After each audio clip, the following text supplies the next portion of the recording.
আমার দেখা সবচেয়ে কালো মেয়েটিও রোজ সপ্তাহে একবার নিজেকে সাজিয়ে ছাদ রেলিংয়ের উপর হাত রেখে বিড়বিড় করেছে আনমনে।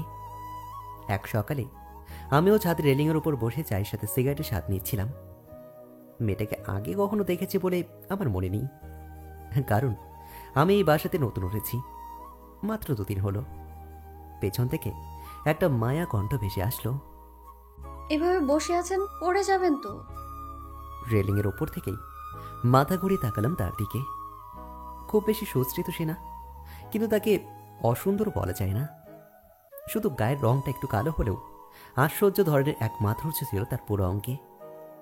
তার প্রশ্নের কোনো উত্তর না পেয়ে আবার সে জিজ্ঞেস করল, আপনি কি শুনতে পাচ্ছেন না আমার কথা? জি পাচ্ছি। আসলে ভোরের কুয়াশার মধ্যে আমার বসে থাকতে বেশ ভালো লাগে, তাই বসেছিলাম আর কি। কুয়াশার সুখ নেওয়া হলে নেমে আসুন, পড়ে গেলে পরে পুলিশ আসবে, আর এইসব ঝামেলা সহ্য হয় না।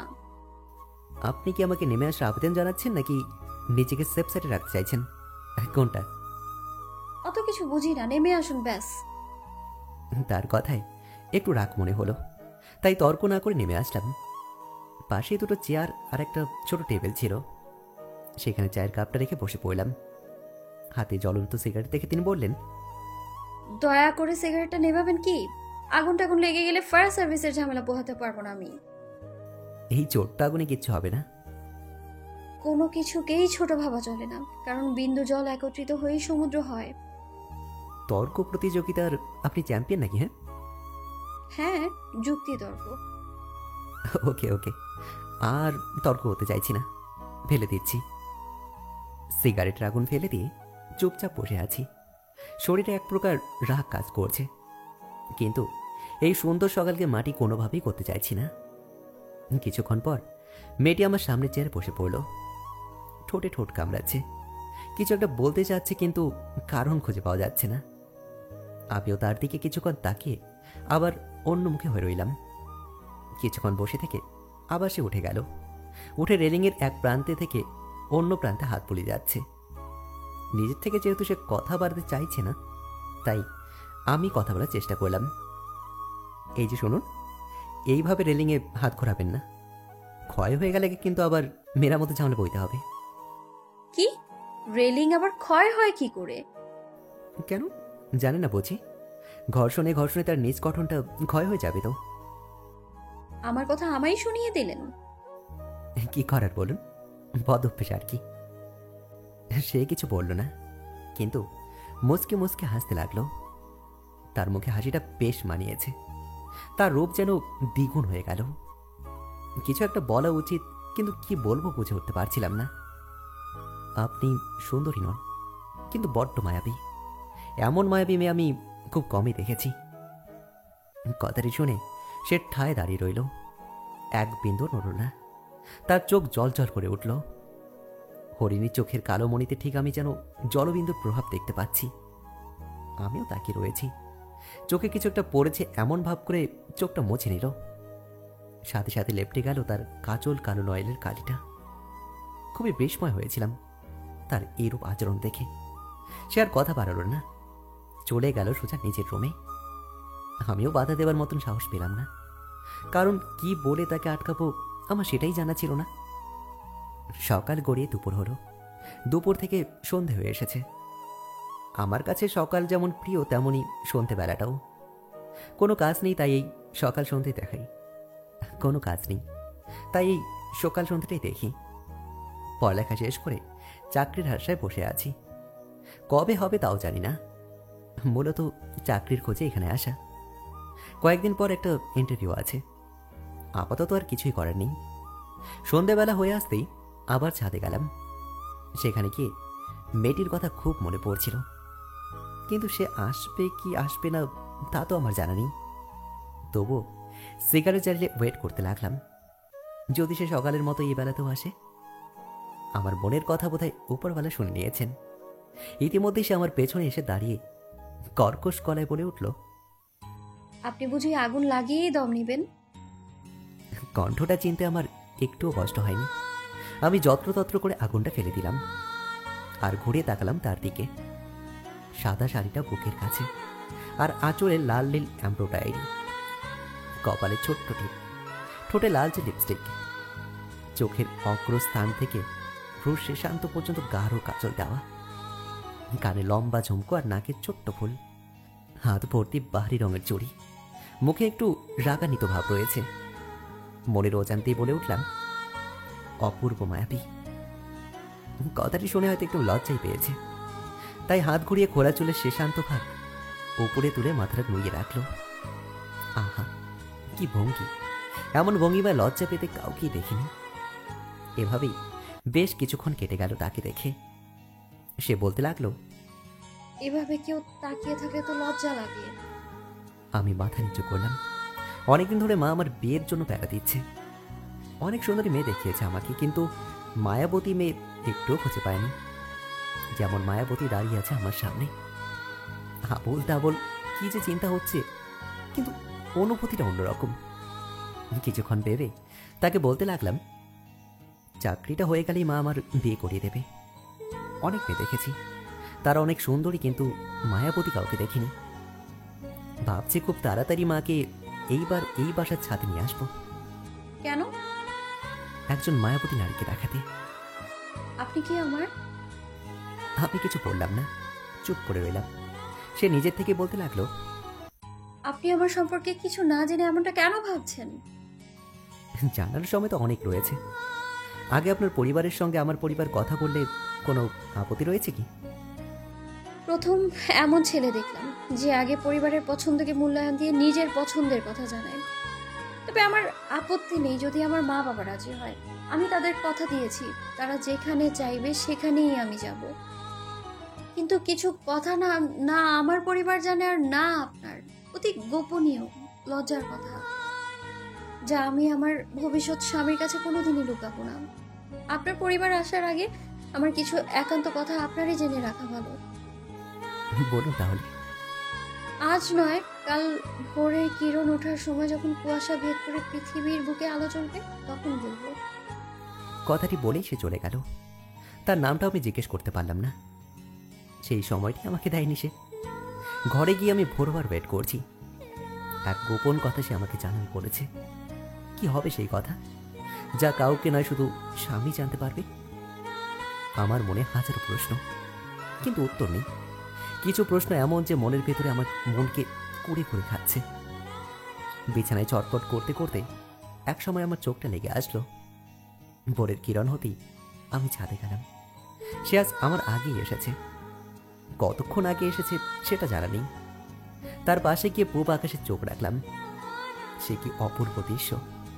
রাতের আধার কাটিয়ে ধেয়ে আসে সোনার রোদ। প্রচুর মেঘের সাথে পাল্লা দিয়ে উড়ে যাচ্ছে পাখিগুলো। হিমশীতল বাতাস বইছে। পাশে দাঁড়িয়ে থাকা মায়াবতী নারীর চুলের বেলি ফুলের ঘ্রাণ ছুঁয়ে দিচ্ছে বারবার আমার মনকে। কিন্তু মনের সংশয় এখনো শেষ হয়নি। এখনো জানতে পারিনি সেই কথা। নীরবতা ভেঙে আমি বলতে লাগলাম, আপনি কিন্তু আমাকে কিছু কথা জানাতে চেয়েছিলেন। সে কোনো উত্তর দিল না। এরপর আরো কিছু সময় কেটে গেল নীরবতার মাঝে। তারপর সে বলতে লাগলো, তখন আমি অষ্টম শ্রেণীর ছাত্রী, যৌবন মাত্র ফুটে উঠেছিল। কালো হলেও সবাই আমাকে বলতো আমি নাকি বেশ আকর্ষণীয়, তাই মা বাবার সাথ করে মায়া নাম রেখেছিল। মা বাবার ভালোবাসা কখনো কম ছিল না, তারা আজও আমাকে অনেক ভালোবাসে। আমি যে প্রাইভেট টিউটরের কাছে পড়তাম, সেখানে একটা ছেলে ছিল নাম ফারাবি, আমার ভালো একটা বন্ধু। তাকে আমি যথেষ্ট বিশ্বাস করতাম। আমার বাসাতেও তার আসা যাওয়া ছিল। মা বাবা দুজনেই তাকে একজন ভালো ছেলে বলেই জানতো। তার সাথে আমার অভিমান, রাগ, ভালো লাগা, মন্দ লাগা সব কথা শেয়ার করতাম। তার কথাতেও অনেক মাধুর্য মিশে থাকতো। কবিরা যেভাবে কথাগুলো সুন্দর করে গুছিয়ে কবিতার বেশে বলে, সেও তেমন করেই কথা বলতো, যে কারো মন জয় করে নিতে পারতো খুব সহজেই। 2 বছর বন্ধুত্ব আমাদের স্কুল জীবনের। কলেজে ওঠার পর সে আমাকে ভালোবাসার কথা জানায়, তাকেও আমি পছন্দ করতাম। তার মিষ্টি মধুর সহজ কথায় তার পানে ছুটে আসলাম আমি। আমাদের ভালোবাসার সম্পর্ক 1 বছর চলল। এর মাঝে সে প্রায় ফিজিক্যাল সম্পর্কে কথা বলতো, কিন্তু আমি সায় দিইনি। সেদিন তার জন্মদিন ছিল, আমাকেও ইনভাইট করলো। আমি মাকে জানালে মা স্বাচ্ছন্দ্যেই রাজি হলো। ততদিনে ফারাবি আমাদের পরিবারের সদস্যদের মতোই হয়ে উঠেছে, তাই কোনো বাধা প্রদান করলো না। তার জন্মদিনের অনুষ্ঠান সন্ধ্যায়, আর আমি বিকেলেই চলে গেলাম তার বাসায়। বাসা ভর্তি শুধু তার বন্ধু বান্ধব, আঙ্কেল আন্টি বাইরে ছিলেন। যথা সময় সে কেক কাটার জন্য প্রস্তুত হলো। কেক খাবার পর সে আমায় টেনে রুমে নিয়ে গেল। খুবই ভয় পাচ্ছিলাম, সাথে লজ্জাও, যে এতগুলো মানুষের মধ্য দিয়ে এইভাবে নিয়ে আসবে আমি ভাবতেই পারিনি। আমি রুমে এনে সে আমাকে একটা কোল্ড ড্রিঙ্কস দিল। খেতে চাইলাম না, কারণ ইতিমধ্যেই আমার মেজাজ বিগড়ে রয়েছে তার জোড়াজোড়িতে। খেতেও হলো তখন। আবার কিছুক্ষণ পর প্রচণ্ড মাথা ঘুরতে লাগলো আমার। তারপর আমি বিছানায় ঘুমিয়ে পড়েছিলাম। বাস এতটুকুই মনে আছে। ঘুম থেকে উঠে নিজের শরীরের কাপড় পেলাম না। একটা কম্বল গায়ে জড়ানো ছিল। তলপেটে প্রচণ্ড ব্যথা অনুভব করলাম। হালকা করে কম্বল সরিয়ে বিছানায় রক্তের ছিটে ফোঁটা দেখতে পেলাম। এখন আর বুঝতে বাকি নেই আমার আমার সবটা শেষ হয়ে গেছে। জন্ম থেকে যে সতীত্ব আমি ধরে রেখেছিলাম তার নেই। দু চোখ বেয়ে জল জড়তে লাগলো আমার। ঘড়ি দিকে তাকিয়ে দেখলাম দুপুর 3টে বাজে। তার মানে আমি সারা রাত সারা দিন অজ্ঞান ছিলাম। কিছুক্ষণ পর ফারাবি ঘরে আসলো।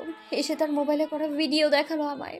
সে কিভাবে আমাকে সারা রাত ধরে অজ্ঞান করে ধর্ষণ করেছে। কি বিভ্রস্তকর সেই ভিডিও। সে সাথে ছোট্ট একটা হুমকিও দিয়ে দিল, যদি আমি কাউকে কিছু জানাই তাহলে সে আমার আরও ক্ষতি করবে। তার গালে কষে একটা চর বসিয়ে দিয়ে কাঁদতে কাঁদতে ওয়াশরুমে গিয়ে পোশাক পরে ঘর থেকে বেরিয়ে গেলাম আমি। এখনও তার মা বাবা আসেনি। তারা কিছুদিন আগেই গ্রামের বাড়ি গেছেন, যা আমার অজানা ছিল। বাসায় আসতেই মাকে কিছুই বললাম না। তাই আমিও আর কিছু না বলে শরীর খারাপের বাহানা করে ঘরে গিয়ে শুধুই কেঁদে গেলাম। 3 দিন পর্যন্ত শুধু ঘর অন্ধকার করে কেঁদেই গিয়েছি আমি। তারপর বাবাকে বলে বোরখা আনলাম আমি। কলেজে বোরখা পরে যেতাম, আর বাসায় এসে খুলতাম আমি। আর 4টা বছর পেরিয়ে গেল সেই ঘটনার। সেই থেকে আর কোনো পুরুষের সাথে কথা বলিনি বাবা ছাড়া। আজ আপনাকে এইসব বলার কারণ হয়তো আপনি জানেন। এটাই ছিল আমার গল্প। আমার দম বন্ধ হয়ে যাবার উপক্রম এই মেয়েটির জীবনের গল্প শুনে। মানুষ ধর্ষিত হয় জানতাম, কিন্তু ভালোবাসার মানুষ জন্তু জানোয়ারের মতো এভাবে ধর্ষণ করে সেটা জানা ছিল না। মুখে কোনো কথা নেই, আমি চুপ করে দাঁড়িয়ে রইলাম। তার চোখ থেকে জলের ধারা গড়িয়ে পড়ছে, সাথেই ধেয়ে আসছে তার চোখের কাজল। আমি কোনো কিছুই না বলে সেখান থেকে চলে আসলাম। আজ আমার ইন্টারভিউ রয়েছে। আমি রেডি হয়ে অফিসে চলে গেলাম। এর আগে অনেকগুলো ইন্টারভিউ দিয়েছি, কিন্তু চাকরি হয়নি। আজ হবে বলেও খুব একটা আশাবাদী না। ইন্টারভিউ শেষ করে ফলাফলের জন্য ওয়েট করছি। সে কি, আমার চাকরিটা হয়ে গেছে। আনন্দে যেন আমার বুকটা ভরে উঠল। সেখান থেকে আর বাসায় ফিরলাম না। সোজা বাস কাউন্টারে গিয়ে রাতের গাড়ি বুক করে মাদারীপুর চলে আসলাম। এসে সবার আগে মায়ের কাছে সে মায়াবী মেয়ে আর আমার চাকরি কথা জানালাম। 2 দিন পর মা বাবা সহ তাদের বাসায় উঠলাম। আমার পছন্দকে মা সাদর গ্রহণ করলেন। মায়ের কথা ছিল সংসার আমি করব, যাকে নিয়ে করতে পারবো তাকে বিয়ে করব। সংসারে সুখ রূপে নয়, গুণে আছে। এই কথাটি আমার মনে চিরতরে গেঁথে গিয়েছিল। মায়ের বাবা মাও তেমন কোনো আপত্তি দেখায়নি, বিয়ের জন্য রাজি হয়ে গেল। এর ভাগে আমাদের দুজনের তেমন কোনো কথা হয়নি, শুধু আর চোখে একে অপরকে দেখেছি। আগামী মাসে আমাদের বিয়ের তারিখ ঠিক হলো। বিয়ে হওয়া পর্যন্ত সে আমার সাথে কোনো কথাই বলেনি। মাঝে মাঝে সাথে দুজন দুজনের পাশে দাঁড়িয়ে থাকতাম। কথা না বললেও চোখের ভাষা বেশ বুঝতে পারতাম। সেই সুখের কথা বলে বোঝাতে পারবো না, যে সুখ দুজন কথা না বলে ভোরের সূর্য উদয়, সূর্যাস্ত আর রাতের চাঁদকে দেখে পেতাম। আমাদের বিয়ে হলো। মায়া বাসর ঘরে বসে রয়েছে। এই বাসরা সকল নারী পুরুষের স্বপ্নের রাত। বড় ঘুমটা টেনে বসে আছে আমার মায়াবতী। তার পাশে গিয়ে তার হাতে হাত রাখলাম। মৃদু কম্পনে তার শরীরটা কেঁপে উঠল। ধীরে ধীরে তার ঘুমটা উঠালাম আর বলতে লাগলাম, অতীত যা ঘটে গেছে তা ফিরে পাবো না। ভবিষ্যৎ কি হবে সেটাও জানি না। বর্তমান চাইলে আমরা দুজনেই সাজাতে পারি। আমি তোমার দেহের উপর নয়, মনের ওপর রাজত্ব করতে চাই। দেবে কি অনুভূতি? চোখে চোখ রেখে মাথা নাড়িয়ে আমাকে তার ভালোবাসার শহরে আগমন জানালো। শুরু হলো আমাদের ভালোবাসায় ঘেরা সংসারের সুখ। আমাদের মাঝে হাজারো খুনসুটি আর ঝগড়া হতো, কিন্তু এক মুহূর্তের জন্য আমি মায়াকে ছাড়া থাকতে পারতাম না। আজ 3 বছর সংসার জীবন কাটিয়ে আমার মায়াবতী মা হতে চলেছে। আমি হাসপাতালে বসে আছি। ঘণ্টাখানেক পর নার্স এসে জানালো আমি বাবা হয়েছি। মায়ের কাছে গিয়ে মেয়েকে কোলে নিয়ে মায়ের কপালে চুমু দিয়ে বললাম, আমাকে বাবা বানানোর জন্য তোমার কাছে আমি চিরঋণী। এখন সমস্যা হচ্ছে, আমি আমার মেয়ের নাম যেটা রাখতে চাইছি সেটা মায়ের পছন্দ না। সে যেটা রাখতে চায় সেটা আমার ভাল লাগে না। দুই পরিবারের মানুষও অতিষ্ঠ হয়ে গেছে মেয়ের নাম রাখা নিয়ে। আমার মেয়ের বয়স 10 দিন পূর্ণ হলো, আর এখনও নাম ঠিক হয়নি। আপাতত দুজনেই মেয়েকে মা বলে ডেকে মনের স্বাদ মেটাচ্ছি। এখন আপনারা একটু বলে দিন তো, তার নামটা কি রাখা যায়? আসলে কি বলুন তো, যাকে ভালোবাসো তাকে বেঁচে থাকতেই শক্তিও। কারণ তাজমহল সারা পৃথিবী দেখলেও মমতাজ কিন্তু দেখেননি।